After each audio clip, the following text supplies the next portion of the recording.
Hello everyone, and thanks for joining us. Today we are looking at the topic active and passive voice. At the end of this lesson, you should be able to examine sentence elements, your subject, the verb, and the object. You should be able to change sentences from active to passive voice and vice versa, and generate sentences in active and passive voices. So, active voice. A sentence is said to be an active voice when the verb form shows that the subject has done something. Do you remember sentence element? You remember we said the performer of an action is referred to as the subject. The verb is the action, and then the object is the action, is the receiver of the action. So if you have something like the queen wrote a letter. The queen is the subject of the sentence. Wrote being the verb is the action, and a letter is the object of that sentence. So that is an active voice. The subject at its position, the verb, and then the object, the receiver of that action at its position.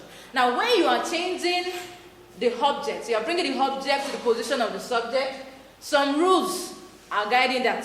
Some things have to happen. And so that is when we now have passive voice. When your object is moving, is displacing the subject, is moving to the position of the subject. That's when the sentence changes from active to passive. For instance, you have, from the queen wrote a letter, you have a letter was written by the queen.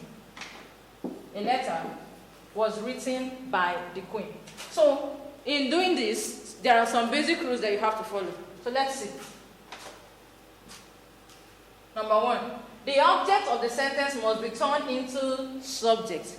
For instance, you have Lola swept the room. Lola is the subject, swept is the verb, and then the room is the object of the sentence.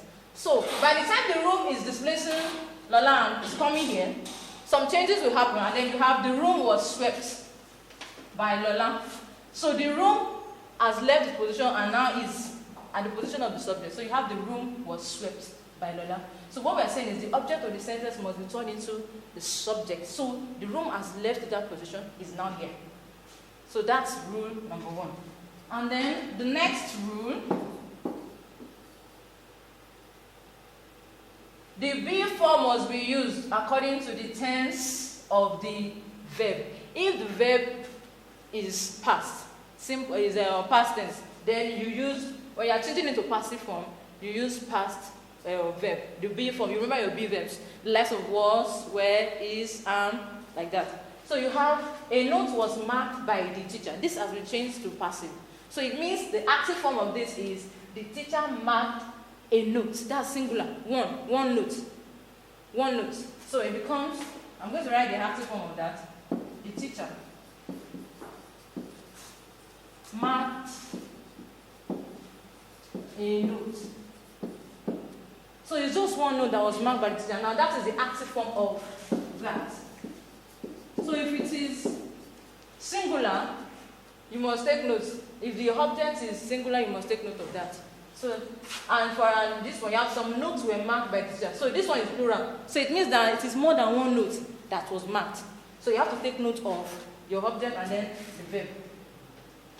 The next thing, the last one, the past participle of the verb must be used. So you must remember the past participle of your verb. You know, sweep, swept, swept. You have write, wrote, written. So you must use the past participle of your verb when you are changing from active to passive. So that will be all for today. Please do the needful and follow all the rules and regulations, the instructions given in the Google Classroom, and then drop your questions and comments. Thank you.